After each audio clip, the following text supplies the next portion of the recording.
ko'pchilik tushunmaydi. Lexan kerak deb telefon qilishadi. Qanaqasidan kerak desa tushunmay qolishadi. Tushunishmaydiki, Lexanning o'zini 20 xildan oshig'i bor bu aytganimdek. Nafaqatki производство yo срок-годность bilan, ya'ni kamerasi bilan ham farqlanadi. Kamerasi degani sloy.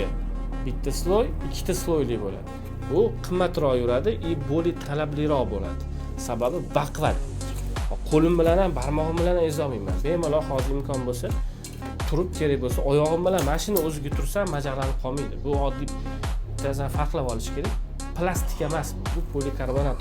Juda yuqori bosim bilan sifatli toza seriyalar bilan zavodda ishlab chiqariladi. O'shaning uchun ham juda mustahkam narsa hisoblanadi. Ko'rishi bilan yengil, lekin juda mustahkam. Demak, kamerasiga qarab farqlanar ekan. 2 kamerali bor, 3 kamerali bor, 1 kamerali bor. Ular juda ko'p turlari bor.